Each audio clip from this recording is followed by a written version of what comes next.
creo que hay que ser optimista, ¿no? Yo creo que la primera vez que en este planeta Tierra, género humano, la especie humana, constituido en los últimos siglos por Estado-nación, por países, la primera vez que un gobierno, que vamos a decirlo de otra manera, de otra forma, la primera vez que el pueblo trabajador, campesino y soldado accede al gobierno y consolida un papel importante, ¿no? de gobierno, de poder en una nación, más allá de las experiencias como la de la Comuna de París, pues es muy reciente. El año pasado se cumplieron 100 años. Eso es muy reciente. La experiencia de la humanidad, digamos, con el pueblo en el poder, es absolutamente reciente. En términos históricos es nada. Como hablando con José Carlos y con Ana, yo le decía, mi mamá ya estaba viva, mi papá ya estaba vivo cuando eso sucedió. Y faltaban unos cuantos años. A ver, eso fue en el 17, yo nací en el 43, que no es nada para que yo naciera, es decir, todo demasiado reciente. Y sin embargo, fíjense ustedes cómo ha cambiado el mundo desde el punto de vista de lo que consiguió ese poder del pueblo, ¿no? Cambió el mundo porque, está bien, cayó la Unión Soviética, pero Rusia no es un país capitalista, digamos, al uso. Al menos no entró fuertemente en la ola neoliberal. Ahí está China, está la Revolución Cubana, está América Latina, África en ebullición. Es decir, el mundo ha cambiado realmente mucho. Ahora, yo pasé por una experiencia como luchador de izquierda hasta que Chávez llegó al poder. Una experiencia de 40 años viviendo en Venezuela, en la democracia representativa, donde la izquierda, por la vía electoral, la vez que sacó más votos, sacó el 8% de la votación. La vez que sacó, siempre está fragmentada y sumando los fragmentos, la vez que sacó más votos, sacó 8%, ¿no? Hasta que se dio la crisis, se dio el fenómeno, ¿no? A mí me gustaría, esa izquierda estaba fragmentada, ¿no? Cuando llega Chávez con su liderazgo, con sus propuestas, con sus propósitos, con su proyecto, nos va seduciendo a todos, ¿no? Pero nos seduce no por unas ideas que él tiene, nos seduce por una conexión con el pueblo. Él baja a las catacumbas del pueblo, como así lo dijo, y logra conectarse con ese pueblo, y ese pueblo en movimiento es el que nos seduce, ¿no? ¿Cuáles son las claves entonces de que lo que ahora nos conecta a la mayoría de los que estamos en Venezuela? Es lo que yo trato en este libro de dar algunas pistas, ¿no? Por supuesto, muerto Chávez, nunca falta, aparte de la traición, la deslealtad, pero tampoco falta el sectarismo. Y volvieron otra vez de grupos, volvieron a... Bueno, ustedes saben cómo es la historia de esto, ¿no?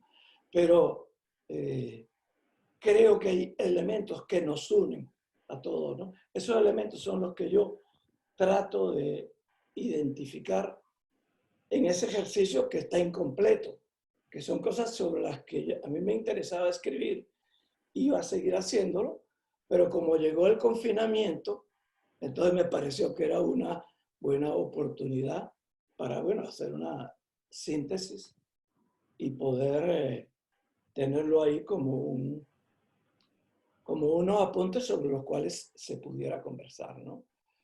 Yo hablando con los camaradas, con los amigos, yo le digo, yo veo a Galicia como una nación llena de posibilidades. Por algunas razones, que les voy a comentar. Una, porque en primer lugar, el pueblo gallego no es reaccionario.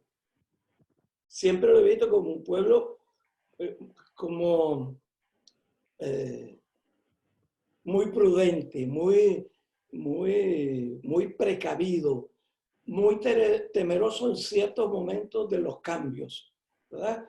Si los cambios vienen por la izquierda, me equilibro hacia la derecha.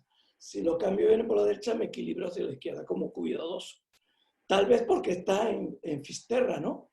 Al fin de todos los continentes, de toda Eurasia y todo va caminando y llega hasta aquí. Y todo el mundo llegaba hasta aquí y los gallegos, que estábamos aquí, bueno, teníamos que aprender a resistir y a convivir con los que llegaban. Entonces, a lo mejor por esa o por otras razones, o por la cosa, el poblamiento, la cosa rural, qué sé yo, es un pueblo, somos un pueblo, yo me identifico como muy prudente, pero, pero también tenemos un sentido de pueblo como muy importante. No nos gusta,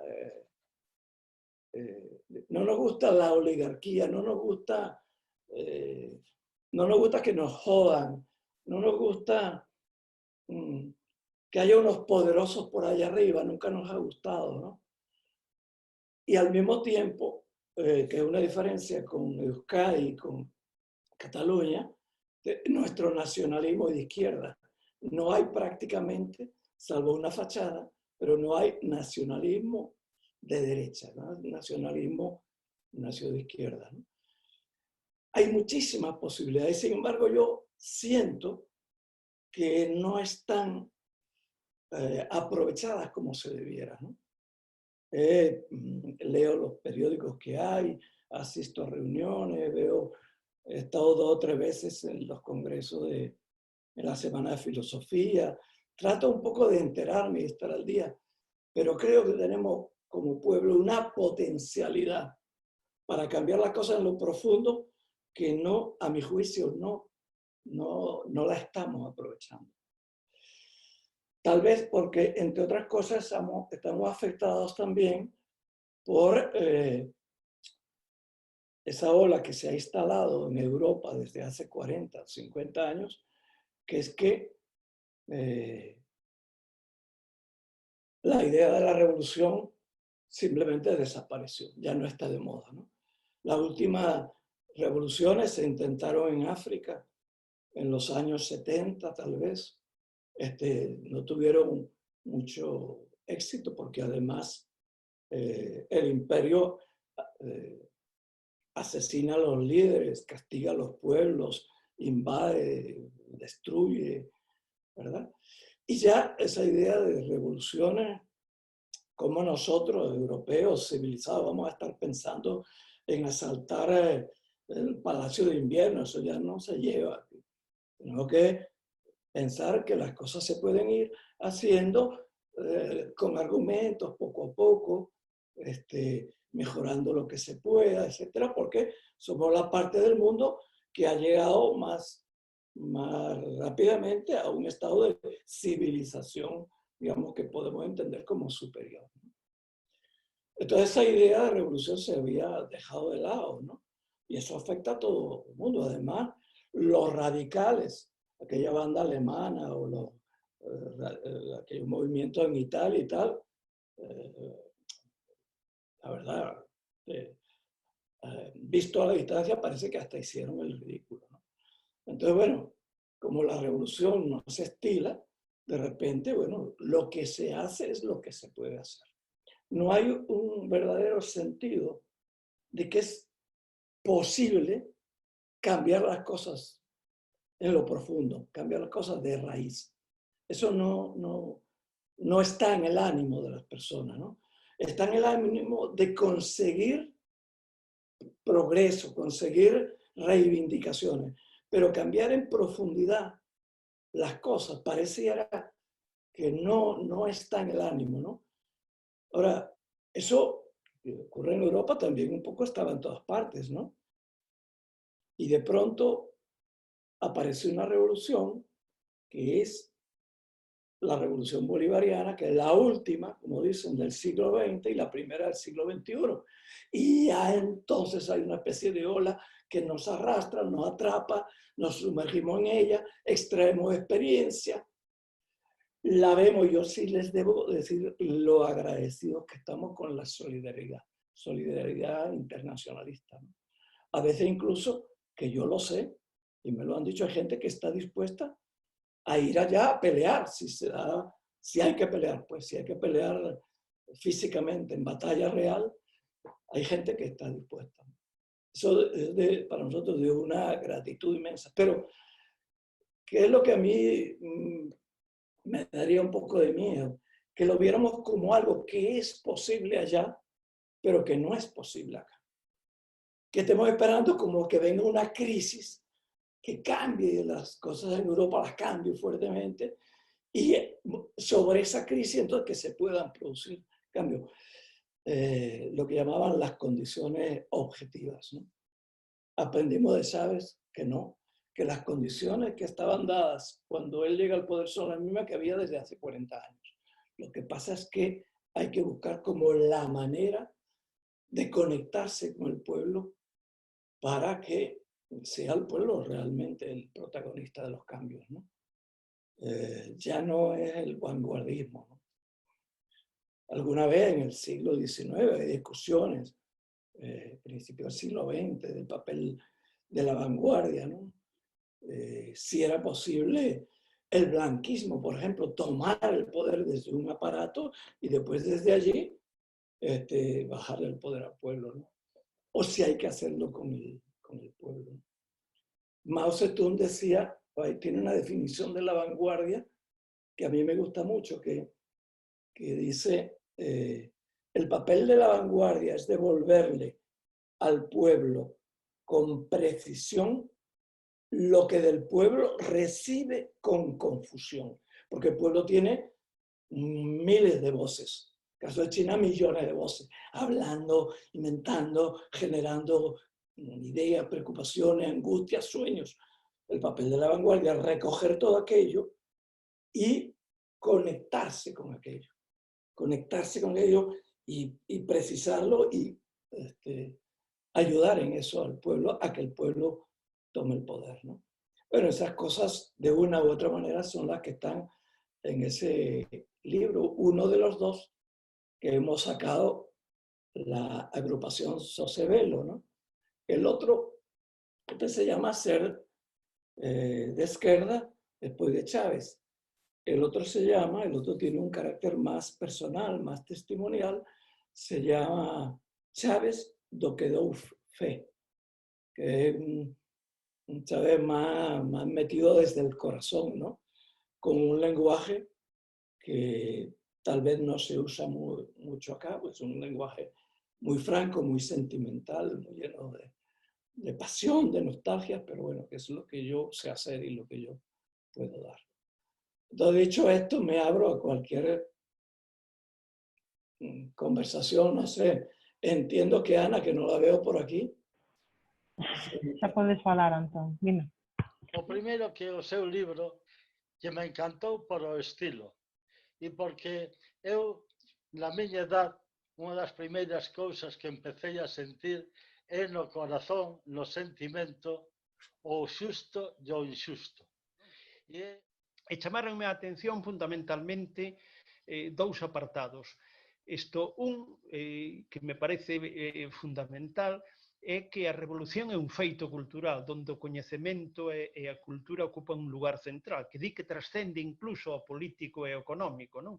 De tal maneira que se configura como un feito prácticamente axial en todo o proceso revolucionario, o que non é doado velo nos tratados clásicos sobre este proceso, non? E despois, como froito, lóxicamente, da súa experiencia persoal, gustoume moi especialmente a relación entre filosofía e praxe, non? Era esa sensación de atoparnos nun callejón sin saída, non? A idea de revolución, como dicía él, parece que xa non está de moda. O que me saía á mente era eso de e agora que, non? Agora que podemos facer? A toma de poder, non? Falaba tamén Iso sí que é unha percepción optimista e tamén o vexo así. Bueno, e por último, nestes días de soidade e illamento, eu estiven revisando, relendo un libreño de Hugo Chávez Frías, Cuentos del Arañero, donde a verdade que expón moitos aspectos da súa vida, dende cativo hasta xa como persona adulta. E me fai gracia tamén a xerga popular que il usa e que il utilizou na súa familia, verdad? Que é unha cultura popular tamén, sin dúbida ninguna. A min o que máis me gustou do texto foi probablemente a idea da empatía, que non se fala directamente da empatía, pero sí que se fala da importancia da esquerda de sentir dor por outras cousas que non che pasan a ti mesmo, sino polo que pasa no conxunto da sociedade. É dicir, esa capacidade para empatizar con outras persoas e na que ti estés nunha situación relativamente privilexiada, podas empatizar con eso, podas ser consciente de que o mundo non é todo xusto que debera e podas tamén tomar decisións ou intentar cambiar esa realidade e na que non te afecte directamente. Estás. No, de verdad que les agradezco todos los comentarios, todos son muy bonitos para uno. Yo ahí creo recordar que copio entera la definición que Fidel hace de revolución, ¿verdad? Porque él la escribió con mucho cuidado la noche anterior al discurso y después, creo que es un 1 de mayo, creo recordar, ¿no? Y la escribió con cuidado y Fidel era cuidadoso. O sea, yo creo que esa definición es perfecta. La evolución es cambiar todo lo que debe ser cambiado. Yo no la puedo aprender de memoria porque cuando uno es muchacho se aprende las cosas y le quedan para siempre, un poema, lo que sea. Cuando uno ya es mayor no le cuesta aprender las cosas de memoria. Pero esa definición es perfecta. Ahí, en la definición de Fidel, no dice que hay que saltar el poder por las armas, que hay que hacer una hecatombe, que tiene que haber miles de muertos, No, para nada. Será la inteligencia de los seres humanos, hombres y mujeres de este tiempo de izquierda, la que logre cambiar lo que debe ser cambiado. Cambiarlo. A lo mejor la nueva revolución es distinta a todo lo que ha sucedido. No tiene nada que ver con una revolución como una guerra de independencia. Revoluciones como la revolución proletaria típica, que es la revolución bolchevique, en medio de una guerra mundial, una cosa allí, como la avanzada de una revolución democrática que se puede, pues, a más, donde una vanguardia esclarecida toma el poder. Pero, pues, revolución como la cubana contra una dictadura, revolución como la China como una guerra campesina, eso no hay prolongada, la larga marcha. Es decir, la de Vietnam, una revolución que se basó en lucha de independencia. Primero echando a los franceses y después echando a los gringos. Es decir, cada vez la revolución encuentra como una nueva forma. A lo mejor las revoluciones que vienen, porque la humanidad necesita que las cosas cambien, desesperadamente lo necesita, ¿verdad? A lo mejor esas revoluciones no tienen nada que ver con la imagen de revolución, porque no es la imagen, es la esencia de revolución la que debe ser tomada en cuenta por nuestro optimismo que lo tenemos, ¿no? Quería decirle sobre ese tema de la espiritualidad, etc. Yo le digo espiritualidad. Chávez se lo dijo también, Nicolás le gusta mucho. Nicolás es bastante creyente. Chávez era relativamente creyente, pero se conectaba a través de la creencia del pueblo, ¿no? Yo creo que sí era creyente, pero bueno, tenía como su cosa. Y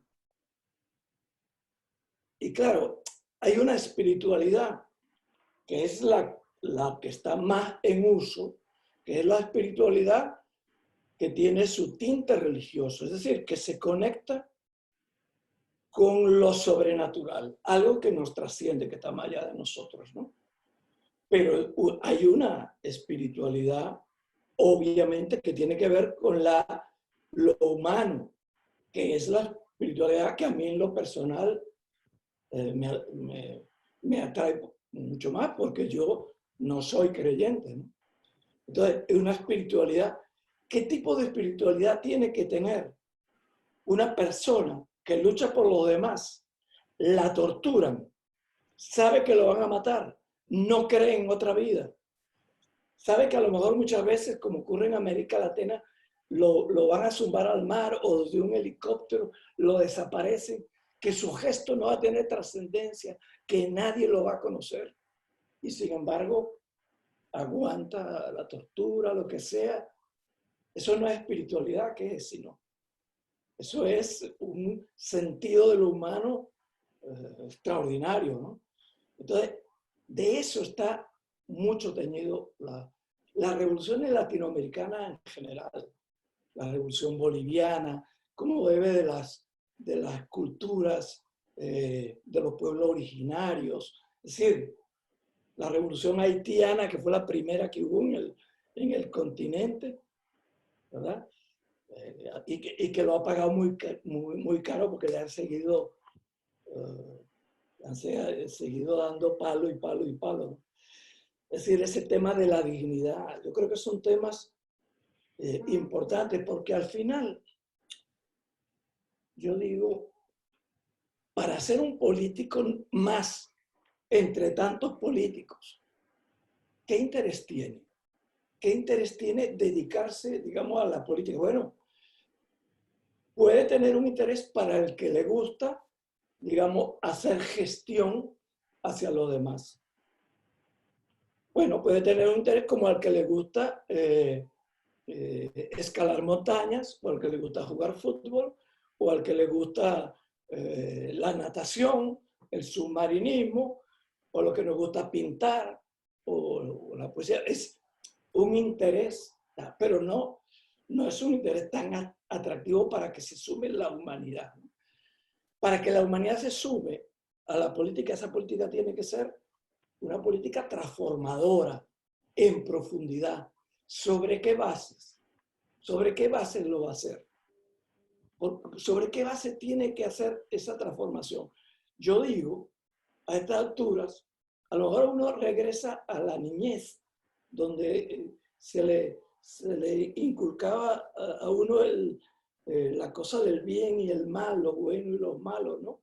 Que a los gringos les gustan mucho, ¿no? Ellos siempre son los buenos y los demás los malos, ¿no? Pero yo creo que es muy importante volver al planteamiento ético como sustento de la política, a la razón, yo no sé cómo decirle, la razón ética, la razón ética. Al final, la ética no preexiste, porque no hay ideas, nosotros que somos materialistas, no hay ideas que preexistan al ser humano. El ser humano es el gran constructor de ideas y de sí mismo y de las sociedades. Pero entonces la ética es una construcción que hacemos. ¿Pero cómo la hacemos? Porque nos imaginamos a la humanidad. ¿Cómo podría ser? Quienes vemos sufrimiento, dolor, miseria, pobreza, soledad, etc. Yo estaba una vez en un programa de televisión, era ministro de Vivienda en ese momento, y me invitaron para el programa, el canal del Estado, para un programa en la mañana, que era como de 9 a 10 o de 8 a 9 de la mañana. El ministro iba a hablar de vivienda. Entonces, una muchacha era la que me entrevistaba. Chávez llama, eso lo hacía él con relativa frecuencia, venía llegando de Cuba, ya estaba enfermo, y llama al programa y se conecta con el programa. Entonces, el programa ya pasó a ser él el protagonista, ¿no? Entonces nosotros aprovechamos para preguntarle cosas, para decir cosas, ¿no?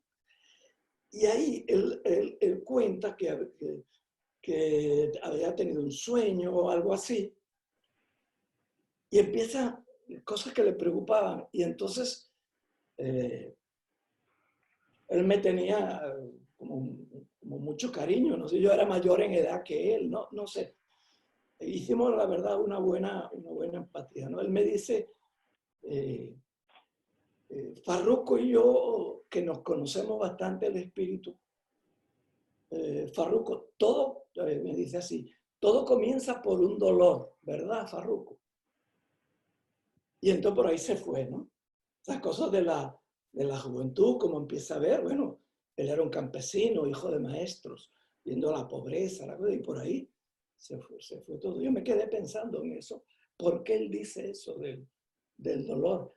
Y es ese sentimiento ante la injusticia, en definitiva, ante lo que está mal, ante el sufrimiento de los seres humanos, que es una vergüenza para la humanidad, que es una vergüenza que siga habiendo guerras, es una vergüenza que siga habiendo bombardeos sobre población civil, o sea, todas las explotaciones históricas, cultural, de género, de clase, hoy día, todavía, no nos da vergüenza hablar, ¿no?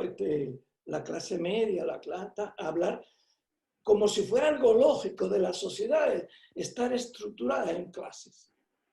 Es una aberración que una sociedad humana tenga clases, tenga estamentos. El que nace en un barrio de Caracas, si no tiene ninguna posibilidad, se le vende la idea de que con el esfuerzo va a llegar. No, mentira, podrá él a lo mejor con el narcotráfico convertirse en rico, qué sé yo. No sé cómo podría una persona que nace en un barrio caraqueño convertirse en rico, pero en todo caso sería él, no sería la clase. Es decir, al final todas esas explotaciones son una vergüenza verdadera para la humanidad. Entonces uno va construyendo como una referencia de humanidad, ¿verdad? Y claro, como no somos Teresa de Calcuta, sino que somos gente que de verdad quiere cambiar las cosas, entonces tienes que proponerte estrategias políticas, conectarte con la realidad, saberla interpretar, entenderla bien, e irte, si eres político ya, digamos, que es lo que te mueve en la vida, organizarte con tus compañeros e irte a conectarte al pueblo, irte a conectarte con él, como sea, irlo llevando, ¿verdad? Porque el pueblo es la sabiduría, el pueblo es lo ancestral, el pueblo es la cultura, ¿no? Decir estas cosas, digamos, como comentario resumen de lo que he venido haciendo hasta ahora. Me disculpan la intervención. Non quería deixar pasar a ocasión de preguntarte pola tua opinión sobre a situación actual, ¿no? Tanto en Venezuela, pues en América Latina, e un pouco esa pregunta. A ninguén unha das maiores virtudes e das maiores ensinanzas que tivo pois toda a trayectoria de Chávez foi precisamente a comunicativa, a de como conseguiu a través da televisión ou a través de todos os medios que tivo ao seu alcance, pois armar de argumentos ao pobo, que foi algo que se viu moi especialmente, pois, en moitos casos, en mulleres amas de casa, que ao final eran elas as que tiñan todo o peso e que tiñan todas as ferramentas argumentativas para defender a revolución, e un pouco, pois, a importancia que ten, por suposto, todo o traballo que nos conduce, pois, a cambiar o mundo desde a base, a cambiar a base do mundo tamén. Entón, en que medida ti crees que isto pode ser así? É dicir, pode haber unha oportunidade para reforzar, non? A conciencia de que o que temos é o que é público, non? Ben, e tamén en que medida esta pandemia pode intervir no proceso venezolano, non? Un pouco tamén como se preguntaba David, non? E a segunda pregunta, se me permitides, sería, bueno, pues, a oportunidade de preguntarse a ti como lees ti, como interpretas un debate extendido, sen dúbida na esquerda, dende hai tantas décadas, en realidade, que é a cuestión do liderazgo, non?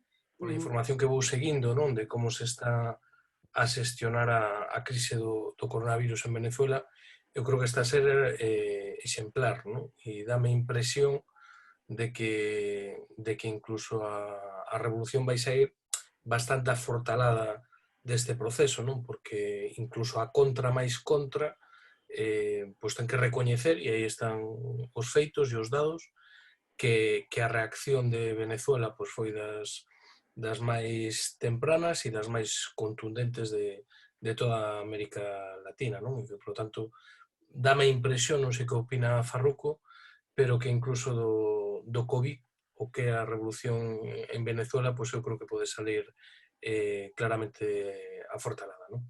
Pero decías que, bueno, que en Venezuela levaban 40 anos coa mesmas condicións obxectivas.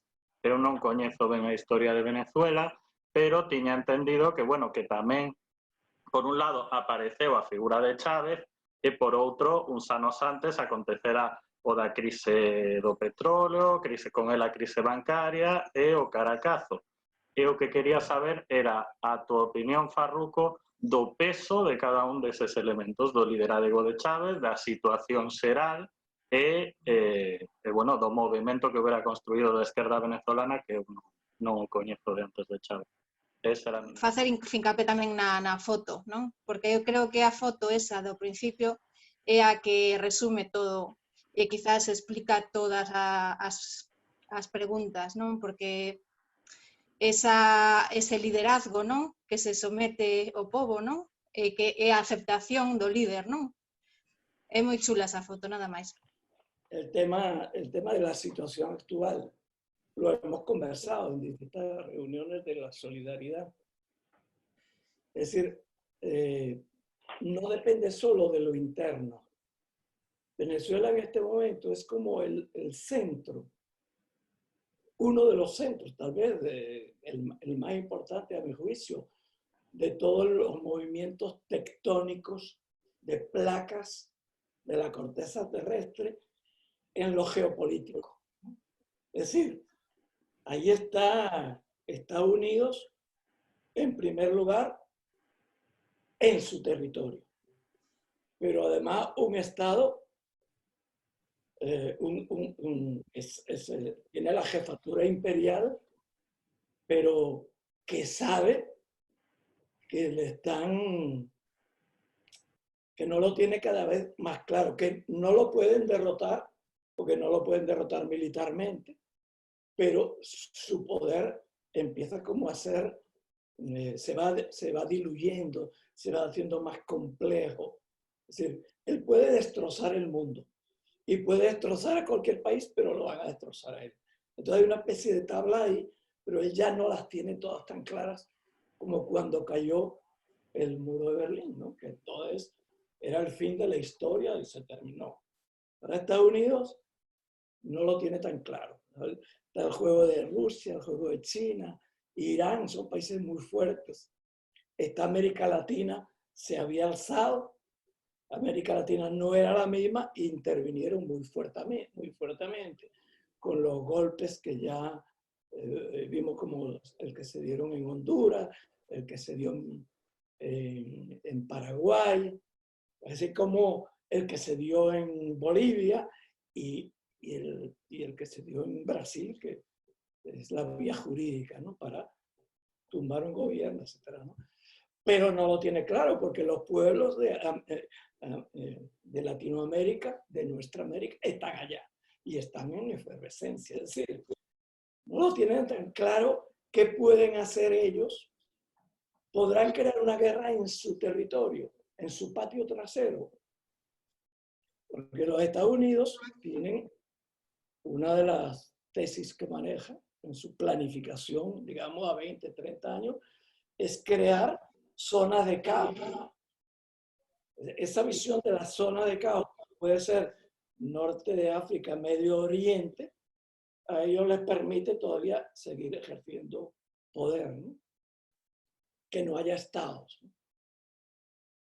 Pero aceptarán que eso pueda hacerse tan cerca de ellos, en su patio trasero, es decir, incendiar su propio patio. Colombia es un polvorín. Ahí está Ecuador, está Bolivia, está Brasil, el PT, millones de trabajadores, pueblo en general. Es decir, no es tan fácil. La disposición, digamos, no es tan fácil que intervengan, digamos, así descaradamente, ¿no? Como tienen un loco, o un medio loco, en este momento en el poder, no es más malo que los demás. Todos son, incluyendo Obama, todos son igual de malos. Lo que pasa es que este es más loco, más mentiroso, más sinvergüenza, más un poco lo que se le ocurre, un poco. Y entonces una mañana de estas improvisa y a lo mejor hace una locura, ¿no? Pero no pareciera, ¿no? De todas formas, les digo, Venezuela, desde Chávez, se ha preparado para una invasión, digamos, de gran escala, ¿no? Tiene la tesis metida en la Unión Cívico-Militar, en el pueblo y sobre todo en la Fuerza Armada, de la guerra popular prolongada. Es decir, Venezuela está preparada para una guerra de 20, 30 años. Claro, un territorio en caos. Eso no es grato para nadie, eso es una pesadilla. Pero militarmente y cívicamente, civilmente, está preparada para eso. Ya ustedes saben que ya hemos pasado de los 4 millones de milicianos.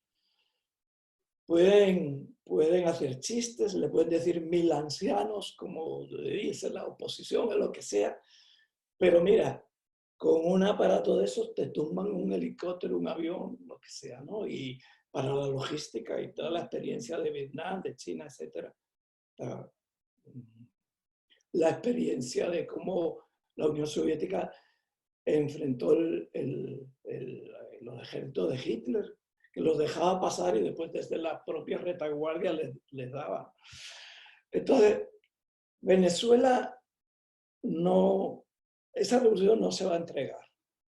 Y estos son episodios que van ahogando al pueblo porque saben que en definitiva siempre va a haber elecciones. No le tenemos miedo a las elecciones, pero bueno, pero unas elecciones son elecciones.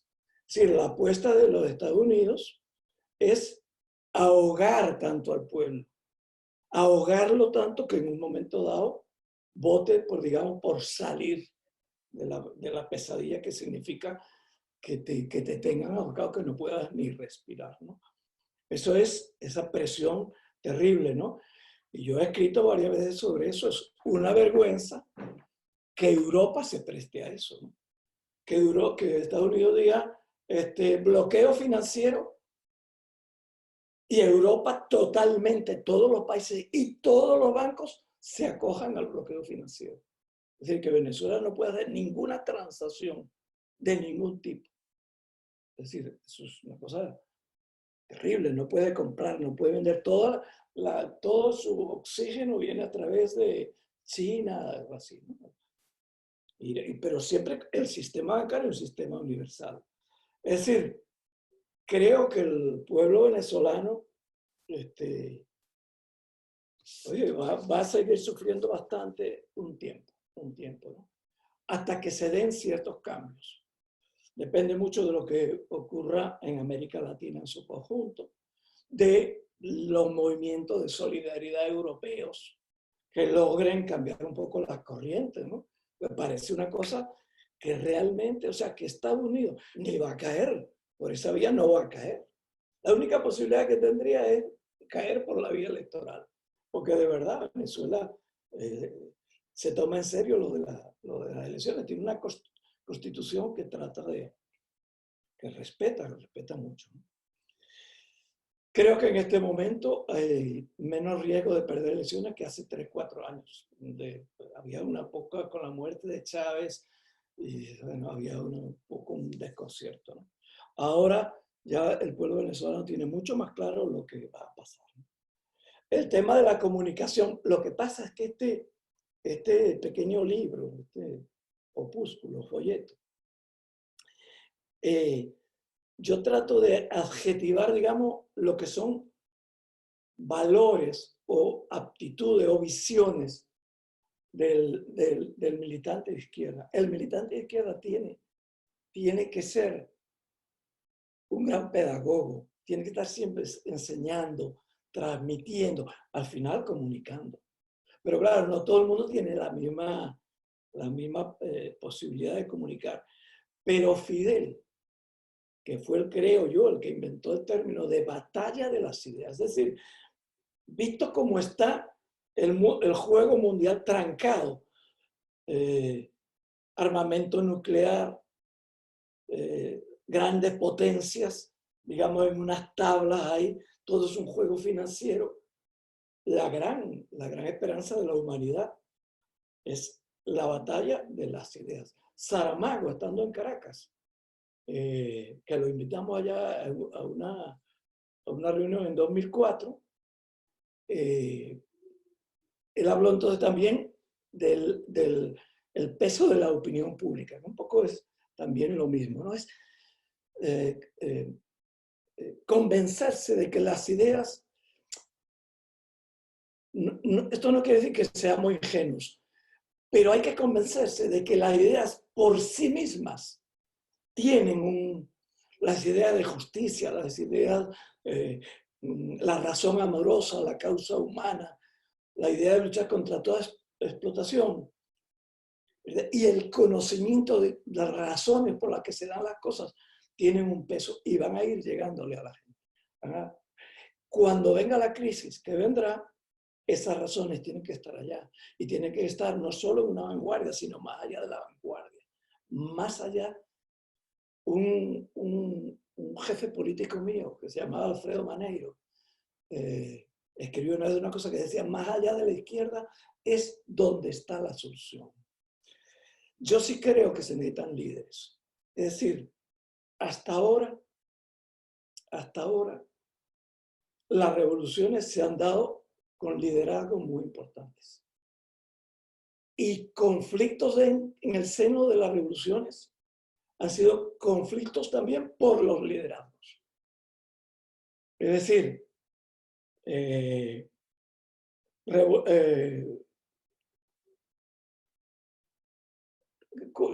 la revolución china, el liderazgo de Mao era indiscutible. La revolución soviética, el liderazgo de Lenin y de los bolcheviques, ¿no? Porque a veces son direcciones colectivas, pero hay un líder que es el que convence a los demás, es capaz de ver el camino, ¿no? De hacer más rápidamente síntesis, ¿no? La revolución de la independencia latinoamericana en su momento, hace 2 siglos, bueno, tenían a Bolívar, la revolución cubana, la independencia cubana a Martí, y la revolución cubana a Fidel, a Raúl, a un grupo de personas, ¿no? Es decir, la experiencia nos dice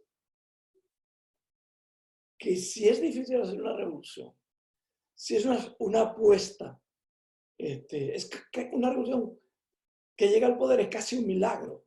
Por cada una que lo intenta, otras se quedan en el camino. Lo que no se pierde, porque eso es abono para las otras generaciones. Cuando llega Chávez al poder, ¿cuántos miles y miles y miles de muertos hay en Venezuela que soñaron por el sueño, soñaron por la revolución, la emancipación, la independencia? Miles sirvieron de abono, de simiente. Ningún esfuerzo humano es fallido. Pero bueno, llega un momento en que cuajan las cosas, ¿no? Pero sí es difícil hacer que cuajen, sí es difícil llegar al poder, ya no digo al poder de la sociedad, sino al poder político que es tener el gobierno, que es distinto a tener el poder. Oye, hacerlo sin un líder es muy difícil. Por lo menos en el caso de Venezuela fue la figura de Chávez lo que logró poner a toda la izquierda y más allá de la izquierda. Chávez empezó a gobernar con mucha gente que era de la derecha, pero una derecha que era nacionalista, que era antiimperialista, que tenía sus cosas, ¿no? Tenía una gana de cambio en algunos aspectos, ¿no? Claro, después la revolución se fue decantando, ¿no? Lo de la pandemia, sí, todo el mundo está tocado. Todo el mundo está tocado. Y creo que en el caso europeo es evidente que ahí, por la vía de los hechos, se ganó un impacto, yo no digo ganar una batalla, hubo un impacto en la opinión. Al menos ahora la gente se va a poner a reflexionar si eso de desmantelar la parte pública tiene sentido o no. No solo la sanidad, sino lo demás, la educación, etcétera, ¿no? ¿Verdad? Eso por lo menos es un motivo de reflexión. El mundo tiene grandes tensiones y van a acompañarnos por generaciones, ¿no? Pero sí, la pandemia yo creo que por lo menos a alguna gente le va a llamar la atención. ¿Cómo es que Brasil ya tiene el doble de fallecidos que China? ¿Cómo es que Estados Unidos ayer en la noche tenía 77.000 muertos y China no llegó a los 5.000? ¿Cómo es que Suecia, que probó la tesis de bueno, cero confinamiento, más, qué sé yo, un poco la gente, en la península, no sé cómo se llama, esa península que está dividiendo a un lado Noruega y al otro Suecia.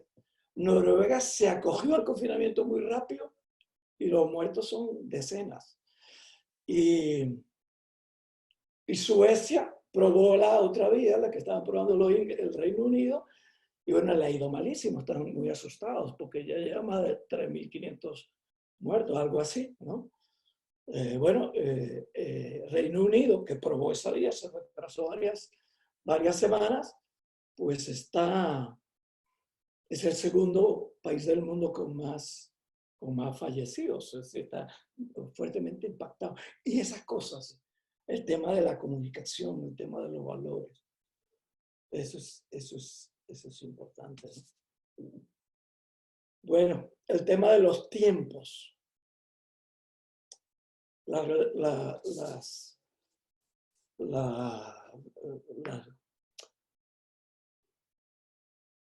Chávez conoció, cuando Chávez era un subteniente, era muy jovencito, tenía 22 o 23 años, Chávez conoció a Alfredo Maneiro. Porque les voy a explicar. Alfredo Maneiro fue una persona brillante, de una inteligencia extraordinaria, y se queda con un pequeño grupo de 8 o 10 personas, ¿verdad? Muy pequeñito, que se va a llamar la Causa R. Hoy día es un partido de derecha, ¿no? Hoy día. Esa Causa R revolucionaria que funda Alfredo, ¿verdad?, que se definía así como un movimiento de movimientos, porque va al encuentro del pueblo y va preparando un plan insurreccional. Bueno, eso lo hablamos otro día, es muy interesante. Yo escribí una biografía de Alfredo que la podemos también digitalizar, es muy interesante. Yo me conecto con Alfredo Maneiro cuando él está con ese pequeño grupo que va a arrancar con la Causa R, ¿no? Me conecto con él y bueno, y ahí lo acompaño hasta su muerte muy temprana. Él me llevaba, cuando yo entro en la Causa R, yo tengo 30 años y él tiene 34. Y ya tenía una vida que es como para hacer una novela, ¿no? Entonces, pero él en el 82 muere, es decir, él muere muy joven, con 44 años, algo así, ¿no? En la Causa R militaban unos muchachos jóvenes en aquella época, más jóvenes que yo, que eran vecinos y los amigos principales de Chávez, de cuando Chávez era joven. Es decir, tenían la casa al lado y Chávez, bueno, eran como una pandilla, ¿no? Ellos conectan a ese subteniente, casi recién ingresado en la Academia Militar, lo conectan con Chávez, hacen algunas reuniones, ¿verdad? Y Chávez le dice, Alfredo le dice, ve potencial en Chávez, lo ve entusiasta. Chávez estaba trabajando con muchachos ya ideas de izquierda, porque Adán, que era el hermano de Chávez, militaba en otro partido de izquierda, estaba en el MIR y después en el PRB, ¿no? Y bueno, y Chávez veía lo que era la Fuerza Armada, le entraban inquietudes, veía contradicciones, tenía, bueno, y se expresa así con Alfredo, ¿no? Pero Alfredo lo veía como voluntarioso y le dice, mira Chávez, ten en cuenta que esto es para largo. Si vamos a hacer las cosas bien, esto es para largo. No se vaya a lanzar de bruces y no se vaya, esto es para largo. Digamos, Chávez, eso lo ha contado mucho Chávez. Chávez al sistema de imprenta nacional, los grandes talleres que tiene, le puso el nombre de Alfredo Maneiro, a la siderúrgica más importante que tiene Venezuela, la siderúrgica del Orinoco, le puso el nombre de Alfredo Maneiro, respetó mucho esos contactos con Chávez, aprendió mucho de él, ¿no? El tema democrático, el tema de los tiempos, etc. Pero una cosa es darle el tiempo al tiempo sin un proyecto y otra cosa, aunque el proyecto después lo vaya cambiando. Y otra cosa es darle el tiempo al tiempo sin que tengas una estrategia, una visión de cómo vas a llegar al poder. Alguna idea tienes que tener. A lo mejor es, bueno, vamos a unir a la vanguardia a este tipo y vamos a tener un núcleo en cada país europeo, vamos a hacer, no sé, una OTAN de la vanguardia, los maestros, qué sé yo. Estoy pensando ahora en una locura. Pero tú tienes que tener una hipótesis, una tesis, ¿no?